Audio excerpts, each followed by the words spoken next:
살아계신 하나님, 인생들을 살피시고 굽어보시사 우리로 하여금 생명의 길, 은혜의 길, 축복의 길 걸어가도록 택한 하나님의 자녀들을 늘 인도하시고 보호하시되 눈동자와 같이 보호하시고 우리를 지키시는 좋으신 우리 아버지 하나님, 오늘 하루의 삶, 우리의 인생을 주께 맡깁니다. 시험에 들거나 악에 빠지지 않고 죄에 물들지 않도록 우리의 영혼을 지켜 주옵소서. 보는 것, 듣는 것, 행하는 것 조심히 걸어갈 수 있도록 주의 성령께서 말씀을 깨닫게 하사 생각이 고쳐지고 행동이 고쳐지며 하나님이 기뻐하시는 그 일들을 감당하는 우리의 하루의 삶이 되게 하옵소서. 성림교회 모든 식구들, 기도하러 나오는 새벽 식구들, 우리 모든 식구들의 생명과 재산을 지키시고 자녀들에게 복을 주시옵고 경제가 윤택하도록 길을 이어서 하나님 영광 위에 뛰며 달리며 걸어갈 수 있도록 영육이 복받게 하옵소서. 예수님 이름으로 기도합니다. 아멘. 아멘. 히브리서 8장 1절에서 6절, 히브리서 8장 1절에서 6절입니다. 우리 같이 읽겠습니다. 지금 우리가 하는 말의 요점은 이러한 대제사장이 우리에게 있다는 것이라. 그는 하늘에서 지극히 크신 이의 보좌 우편에 앉으셨으니 성소와 참 장막에서 섬기는 이시라. 이 장막은 주께서 세우신 것이요 사람이 세운 것이 아니니라. 대제사장마다 예물과 제사 드림을 위하여 세운 자니 그러므로 그도 무엇인가 드릴 것이 있어야 할지니라. 예수께서 만일 땅에 계셨더라면 제사장이 되지 아니하셨을 것이니 이는 율법을 따라 예물을 드리는 제사장이 있음이라. 그들이 섬기는 것은 하늘에 있는 것의 모형과 그림자라. 모세가 장막을 지으려 할 때에 지시하심을 얻음과 같으니 이르시되 삼가 모든 것을 산에서 내게 보이던 본을 따라 지으라 하셨느니라. 그러나 이제 그는 더 아름다운 직분을 얻으셨으니 그는 더 좋은 약속으로 세우신 더 좋은 언약의 중보자시라. 아멘. 아멘. 새 언약의 중보자 되시는 예수님이라는 제목으로 우리 함께 말씀을 나누시면서 오늘 은혜가 되시기를 바라고 이 말씀을 통해서 확신을 갖고 여러분 인생 주님과 더불어 걸어가는 복된 하루가 되시기를 주님의 이름으로 축원합니다. 우리가 걸어가는 길은 육의 눈으로 보이는 하나님을 따라 걸어가는 길이 결코 아닙니다. 손에 잡힌 것 없습니다. 귀에 들린 것 없습니다. 눈에 보인 것 없습니다. 그런데 하나님이 살아계세요. 천국과 지옥이 없는 게 아니고 천국과 지옥이 확실합니다. 우리가 걸어가는 길을 가리켜서 언약이다, 언약을 따라간다 라고 말씀합니다. 언약이라고 하는 것은 약속을 의미합니다. 하나님께서 인간들에게 주시는 약속이 성경입니다. 구약, 옛 언약, 신약, 새 언약. 그래서 기독교 신앙은 말씀으로 되어 있습니다. 언약으로 되어 있습니다. 우리는 종교적인 어떤 행사를 하는 게 아닙니다. 세상 종교하고 달라요. 종교 행위를 아주 잘하려고 하신다면 신앙생활 절대로 못합니다. 사람들이 보기에는 그것이 잘한 것 같이 보여도 하나님이 보실 때는 아무것도 아니거든요. 그게 마음이 없고 믿음이 없고 생각이 없고 행동이 따르지 않는 신앙을 주님이 구원받았다, 복을 받았다 해본 적이 없거든요. 말씀을 따라서 말씀을 듣고 생각을 고치고 또 말씀을 듣고 마음을 고치고 행동을 고치고 은혜의 보좌 앞으로 나아가 그 말씀이 성령의 역사를 통해서 감동을 주시면 고쳐나가는 겁니다.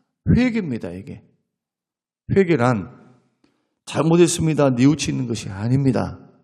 그것도 후회라고 말을 합니다. 그것은 가룟 유다도 했습니다. 후회합니다. 양심의 가치 받았습니다 하는 것은 가룟 유다도 했어요. 그러나 지옥 자식으로 그런 구원을 못 받았습니다. 뭐를 안 했으니까 그렇습니까? 계를 안 했습니다. 회는 했어요. 계는 안 했어요. 그럼 계가 뭐냐? 고칠 계입니다. 진정한 회개는 출발은 언제나 말씀을 통해서 하나님이 우리를 일깨우십니다. 그리고 그 말씀에 대한 반응이 믿음의 반응이어야 합니다. 위로를 주시면 위로 받으시고 회개를 촉구하면 회개해야 되고 버리라고 하면 버려야 되고 빠를수록 좋아요. 머뭇머뭇거리면 자기만 고생해요. 왜 그렇습니까? 하나님은 살아계시기 때문에.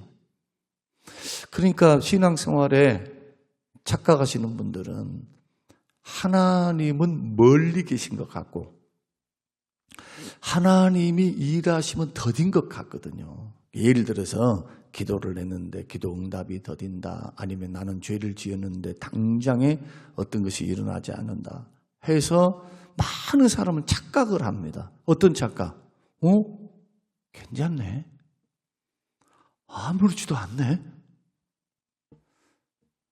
하나님의 오래 참으심을, 하나님의 기다리심을, 성령께서 부담감을 주심을, 성령께서 기뻐하심을, 성령께서 싫어하심을, 성령의 불이 꺼짐을, 성령의 불이 활활 타오름을 영적으로 느끼도록 하나님께서는 일하신다고요. 일을 해.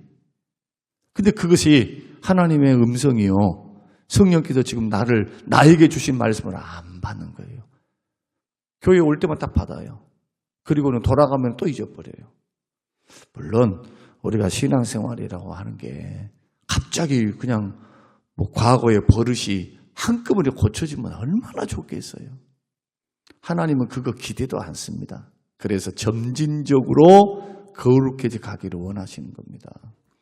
적어도 어제보다 오늘이 새로워야 됩니다. 누구처럼? 사도 바울처럼. 내가 나이가 들어가면 갈수록 육은 후패하지만 영은 날로 새롭도다. 왜 영이 날로 새롭습니까? 날마다 자기를 쳐서 복종시키니까. 주님이 기뻐하신 일을 하기 위해서는 또 선택을 하기 위해서는 내 자아가 죽어야 돼요. 죄성이 죽어야 돼요. 죄를 짓고자 하는 욕망이 철저히 죽어져야 돼요. 어떻게? 날마다 훈련돼야 돼요. 날마다. 이 경건 훈련입니다. 기도 훈련입니다. 그래서 기도하는 거예요. 기도란 하나님 이것 주세요, 저것 주세요. 자기는 믿음 그릇 하나도 준비 안 해놓고 믿음 받을 만한, 감당할 만한 그릇이 하나도 안 되는데 주세요, 주세요, 주세요. 그러면 그대로 하나님께서 줘버리면 어떻게 될까요? 감당도 못한 아이들한테 칼을 쥐어준다거나 100억짜리 수표를 건너주면은 그 조그마한 애기들이 그것을 귀한 줄 알까요? 아니면 그 수준에 맞는 눈깔 사탕 하나를 준 게 나을까요? 사탕 하나를 주면 더 좋아해요. 이게 뭐야? 하고. 제가 신방을 가면 하도 이쁘니까 2살짜리, 3살짜리 그 부모들 앞에서 야야 하도 인사를 이쁘게 하길래 이리 와봐. 딱 오면은 10,000원짜리 지갑요 10,000원짜리 한 장 딱 주거든요. 주면은 그 뭔지는 몰라요. 아무것도 몰라. 그러니까 안 올라 해요. 만약에 막대 사탕, 눈가 사탕, 맛봤던 사탕 하나 딱 하면서 인형 하나 딱 있으면 막 쏜살같이 달려왔을 거예요. 그걸 몇 개나 살 수 있고 사탕을 몇십 개, 몇백 개 살 수 있는 돈인데도 가치를 모르니까 그런다는 거예요. 그래가지고 어찌어찌 하고 왔어요. 와서 그 손에다 적은 손에다 손을 딱 쥐어주면 어떻게 하는 줄 아세요? 딱 잡고 가다가 자기 엄마한테 달려가다가 엄마한테 딱 주면 좋은데 그것도 아니야. 엄마한테 달려가는 게 목적이에요. 그러니까 탁 던져버리고 이게 내가 한두 번 본 줄 아세요? 진리가 멀리 있는가 아닙니다. 여러분, 우리가 하나님 앞에서 제가 오늘 두 가지를 말씀을 드릴 텐데, 신앙생활을 꾸준히 해오면서 하나님을 섬겨오면서 제가 뼈저리게 느끼는 것이 뭐냐, 하나님은 살아계신다는 거, 하나님 너무 좋으시다는 거, 하나님 너무 좋으세요. 기도에 응답하세요. 복을 주세요. 길을 여세요. 일이 좋으신 하나님이신데 왜 인생들은 그렇게 다를까? 왜 걸어가는 과정이 왜 그렇게 다를까? 어떤 인생은 고난을 받는데도 고난이 유익이 돼서 오히려 더 큰 복을 받는 사람이 있고, 어떤 사람들은 고난의 길을 걸어가는데 그냥 고난이야. 그냥 뭐 미래가 하나님의 소망 가운데서 막 열린다든지 어쩐다든지 이것보다는, 그러니까 목사는 엎드려서 기도하는 거예요. 자꾸 성도들 놓고 뒤신방을 놓고 기도하고 성도들의 가정을 놓고.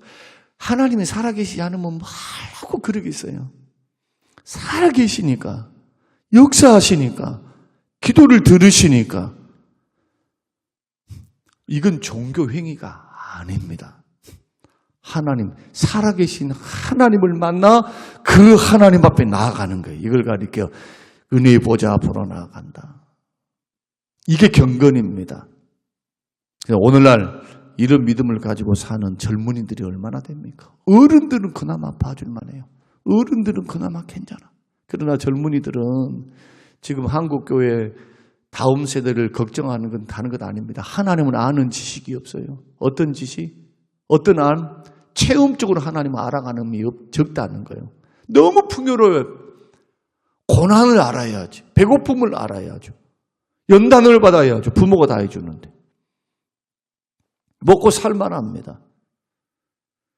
그러니 배고픔 속에서, 고난과 연단 속에서 몸부림치며 하나님 앞에 은혜를 구하고, 자기 실력, 자기 힘으로 할 수 없기에 더 하나님 앞에 엎드려 주님 길 열어달라고, 주님 도와달라고, 주님만이 나의 생명이라고 이러다가 더 주님 만나는 겁니다. 고난이 유익이 될 수 있어요.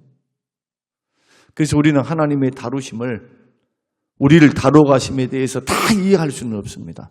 그냥 나 같으면은, 제 인간적인 생각 같으면, 아니 저렇게 힘들어 있으니 하나님 그냥 돈덩이 하나, 돈다발 탁 던져줘 불고, 병 고침, 병이 들었으니까 그냥 저렇게, 아버지잖아요, 아버지. 그러니까 아버지 너무 그렇게 째째하게 구지 마시고, 좀 그때 그냥 이런 것들이 올라, 그러면 불행도 막아줘 불고 막 이렇게 하면 얼마나 좋겠어요.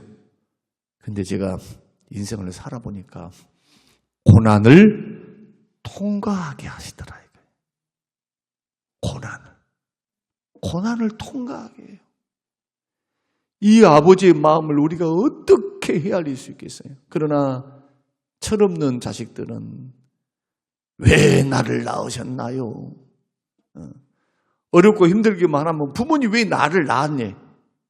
그러면서 부모의 마음을 더 아프게 한 자식들이 있는가 하면, 정말 힘들고 어렵게 정말 못 먹고 형제들이 많은 가운데 지냈던 자식들은 철이 일찍 들어가지고, 부모가 고생한 것도 알고 가난이 싫은 것도 아니까 딴짓 않고 내가 어떻게 하든지 열심히 해서 공부하고, 내가 열심히 돈을 벌어서 내가 부모를 공양하고 내가 최선을 인생을 살아보겠다. 그 철든 사람도 있단 말이에요. 철든 사람. 똑같은 환경에서 자랐어도 그렇게 달라. 뭐가 다릅니까? 믿음이 다른 겁니다. 마음가짐이 다른 겁니다. 오늘 이 첫 번째 하나님은 살아계신다. 새 언약의 중보자 되신 예수님은 하늘 보좌에 앉으셨다. 이 땅에 있는 제사장들과 성소는 모형입니다. 그림자입니다. 천국의 그림자예요. 우리 주님은 부활 승천하사 보좌에 앉아 계세요. 그 주님이 성령으로 두세 사람 모인 예배당에 임재하십니다. 주님 계세요. 예배를 받으시는 거예요. 오늘 새벽 기도 나오신 여러분, 예배하러 나오셨죠? 기도하려고. 주님 만나러 오신 거예요. 눈으로 보이지 않지만 성령으로 주님이 약속하신 말씀대로 두세 사람이 모여있는, 내 이름으로 모여있는 곳에 나도 있느니라. 나도 있느니라. 저는 오늘 새벽을 깨우는 정말 여러분들이 성령께 민감해서 정말 영적으로 더 깨끗해지고 더 민감해서 주님을 느끼시기를 바랍니다. 성령의 임재 가운데 있기를 바랍니다. 말씀을 들을 때 성령께서 내 심령을 움직이시고 나에게 결단 주시고 말씀을 들을 때 마음이 뜨거워지고 주의 말씀에 귀를 기울이면 더 소망을 주게 되는 그러한 하나님의 사람들이 꼭 되시기를 주님의 이름으로 축원합니다. 두 번째는 뭐냐? 하늘의 성소에 주님이 계신다. 8장 1절. 지금 우리가 하는 말의 요점은 뭐냐? 이러한 대제사장이 우리에게 있다는 것이다. 그런데 그는 하늘에서 지극히 크신 이 누구신가요? 하나님 보좌 우편에 앉아 계셨다. 성부, 성자, 성령 하나님이 계신 그곳 보좌 우편에 하나님이시니까 딱 앉아 계신다고요. 앉으시면서 2절 뭐 하십니까? 섬기는 일을 하십니다. 그럼 도대체 섬기는 일이 뭐냐 하는 겁니다. 섬기는 일을 해요. 보좌 우편에 우리 주님 뭘 하고 계십니까? 우리를 위해 기도하고 계세요. 아무개 이름을 부르면서 기도하고 계세요. 아무개야, 아무개야, 아무개, 아무개 하면서 하나님께 넘어지지 않도록. 아픔을 당하고 있을 때는 똑같은 아픔을 가지고 치율, 동정, 긍휼의 마음을 가지고 내가 눈물을 흘리고 있을 때 주님은 그냥 아무것도 모른다고 생각하니까 어리석은 겁니다. 성경을 통해서 우리 주님은 우리의 슬픔과 아픔을 같이 느끼세요. 택한 자녀들. 그래서 요한복음에서는 아버지께서 나에게 주신 자 택한 자녀들은 한 영혼도 잃어버리지 않는다. 한 사람도 지옥 보낼 수 없다. 하나님께서 우리 주님의 이 집념을 보십시오. 우리 주님의 마음. 택한 백성들, 주를 따라가는 믿음의 사람들에 대해서 결코 모른 채 하지 않겠다. 보좌 우편에서 우리 주님의 마음은 주님의 재림 때까지 그리고 또한 우리가 죽을 때까지 주의 마음은 우리에게 있는 거예요. 몸된 교회에게. 세상에 있는 게 아니라 세상 속에 있는 교회. 더 쉽게 말하면 예수 믿고 구원받은 믿음의 가족들에게 있는 겁니다. 그래서 이런 믿음이 생기고 눈이 열리면 다윗과 같이 담대해져요. 골리앗이 딱 쳐들어올 때 골리앗을 보고 니는 칼과 단창을 가지고 막 갑옷을 입고 막 그렇게 온다마는 나는 내가 믿는 만군의 여호와의 이름으로 나아가노라. 이런 담대함이 어디서 옵니까? 주님이 살아계시기 때문에 눈에 보이지 않아도 그 주님은 믿음으로 나가는 자들에게 역사하시기 때문에 이런 마음을 가지고 사업도 하시고 이런 마음을 가지고 기도도 하시고 물론 지금 상황들이 경제 상황도 어렵고 앞으로 우리나라가 이러한 일들만 있을 것은 아닙니다. 뭐 과거는 어렵지 않았습니까? 과거는 힘들지 않았나요? 다 힘들고 어려운 가운데 지금 35,000불 지금 뭐 10,000불, 8,000불 할 때 1인당 GDP가 할 때 지금 이렇게 먹고 살만한 나라가 됐는데도 우리는 굉장히 어렵다고 하죠. 물론 생활의 수준이 높아졌는데 쓸 돈이 적으니까 그럴 수는 있습니다. 그러나 배후에 하나님이 살아계시기에 그 주님을 바라보면서 지금 나를 위해 기도하고 계실 그 주님을 생각하면서 한 발자국 믿음의 발걸음을 더 내딛는 사람이 연단도 빠르고 축복도 빨리 받고 하나님의 은혜를 누리는 길이니까 낙심절망해서는 안 된다. 왜냐? 그 하나님이 보좌 우편에서 살아서 우리를 위해 기도하고 계시기 때문에. 그러면 이런 대제사장이 우리에게 있다고 하는 사실이 왜 그토록 중요한가 하면 두 가지 이유가 더 있는데, 첫째로 죄로 인해 낙심하지 않게 하기 위해서 우리는 대제사장이 반드시 있어야 합니다.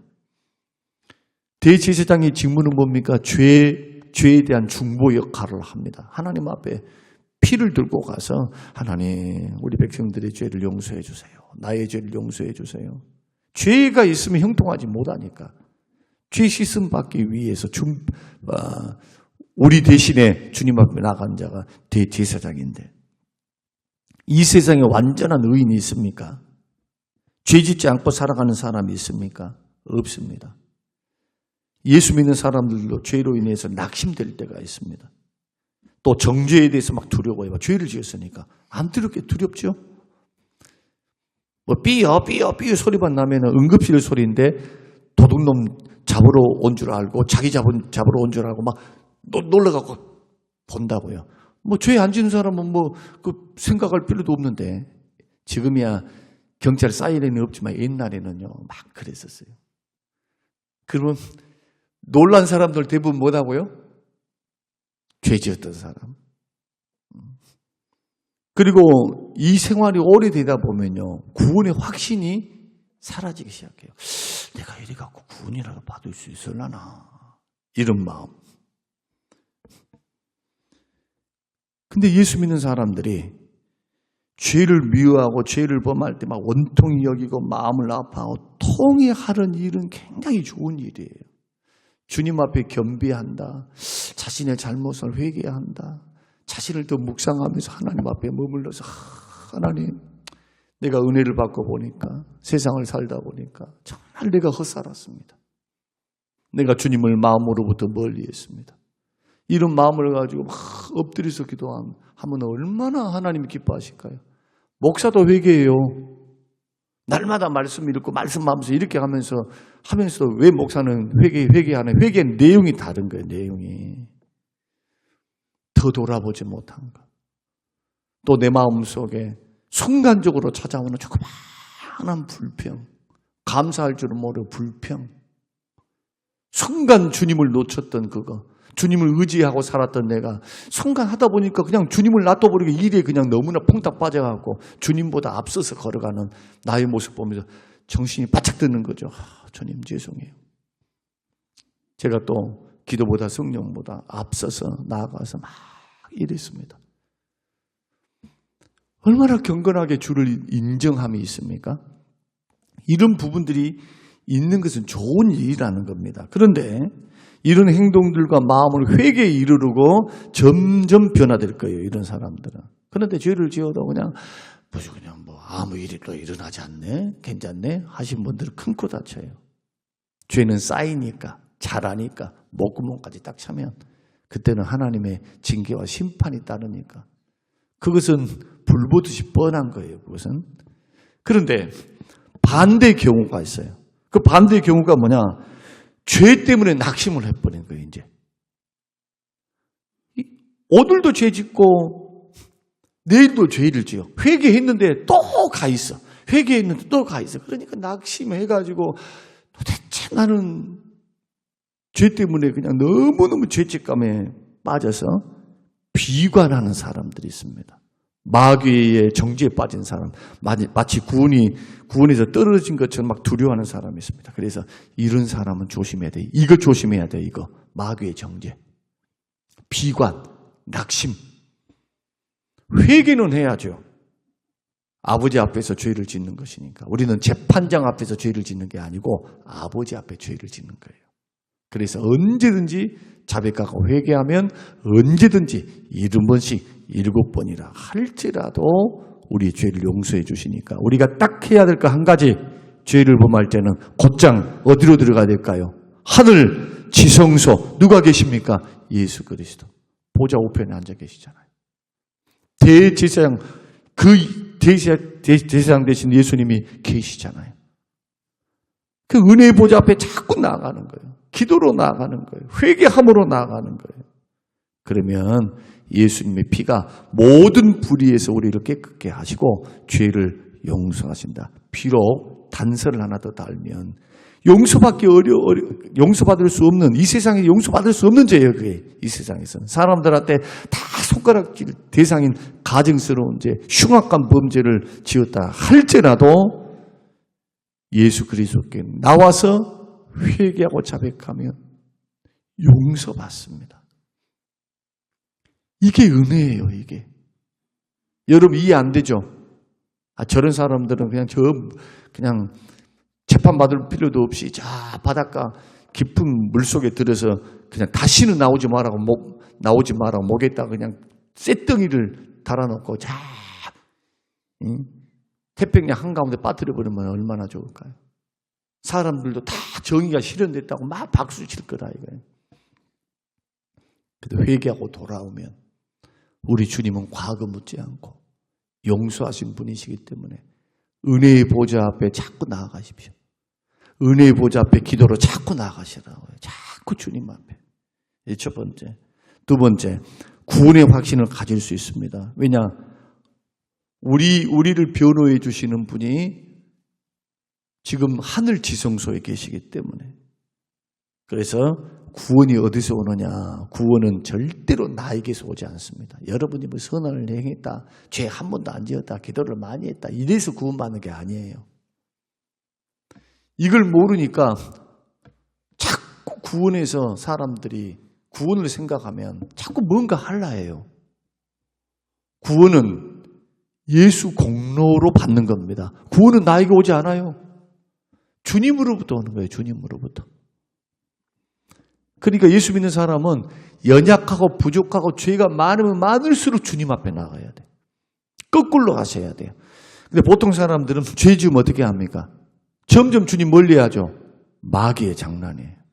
마귀가 자꾸 우리에게 잘못된 정죄감을 심는 거예요. 여러분 봐보세요. 여러분들이 죄를 지었어요.